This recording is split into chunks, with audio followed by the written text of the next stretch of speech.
इस inspirational story में एक बच्चा हमेशा उदास रहता था क्लास में। उसको सर किस तरह से समझाते हैं, चलिए जानते हैं इस कहानी के माध्यम से। एक बार की बात है, एक सर क्लास में पढ़ा रहे थे। तभी वह सभी स्टूडेंट से कोई न कोई सवाल पूछ रहे थे। तभी उन्होंने देखा क्लास में एक बच्चा बहुत ही उदास बैठा हुआ था।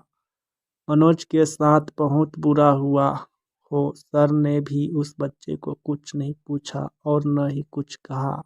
लेकिन 4-5 दिन एक ऐसा ही चलता रहा। तभी सर ने उस बच्चे के पास आकर उससे पूछा कि बेटा, तुम इतने उदास क्यों बैठे रहते हो?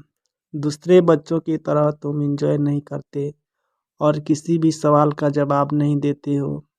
उस लड़के ने सर से कहा कि सर, मेरे अतीत में मेरे साथ कुछ बुरा हो गया था। इसी वजह से मेरा अब किसी भी चीज़ में मन नहीं लग रहा है। मैं कुछ भी कर लूँ, दूसरे बच्चों की तरह खुश नहीं रह पा रहा हूँ। सर ने उस बच्चे की बात को पूरा सुना और अगले दिन वह सर अपने बैग में शिकंजी बनाने का सारा सामान लेकर आए। और सारे बच्चे क्लास में जाने के बाद सर उस बच्चे के पास शिकंजी बनाने का वह सामान लेकर गए और उस सामान से उन्होंने उस लड़के को एक गिलास शिकंजी बना कर दिया। लड़के को लगा कि सर यह सब कुछ मुझे खुश करने के लिए कर रहे हैं। सर ने लड़के की तरफ शिकंजी का गिलास बढ़ाया और उसे पीने के लिए कहा। लड़के ने जैसे ही वह शिकंजी का एक घूंट लिया, उस लड़के को उस शिकंजी में नमक ज़्यादा लगा। उस लड़के ने सर से कहा कि सर, शिकंजी में नमक ज़्यादा हो गया है। तभी सर ने उस लड़के से कहा, ठीक है, लाओ, मैं इसे फेंक देता हूँ।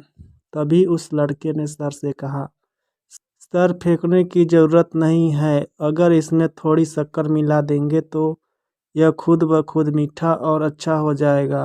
तभी सर ने उस लड़के की तरफ मुस्कुराते हुए देखा और कहा, यही सेम चीज़ मैं तुम्हें आज इस शिकंजी के जरिए समझाने आया था।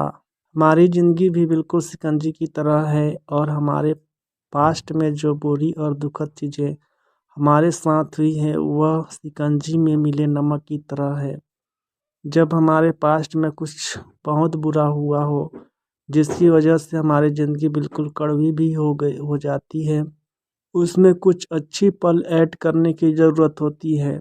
जिस तरह से शिकंजी में नमक ज़्यादा हो गया था लेकिन उसमें शक्कर मिलने के बाद वह मीठा हो गया, उसी तरह हमें भी हमारे बीते हुए कल को भूलकर उसमें खुशी ऐड करनी चाहिए ताकि हमारी बुरी यादें हमारी अच्छी यादों से ज़्यादा हो जाए और हमारी ज़िंदगी फिर से मीठी और खुश हो जाए।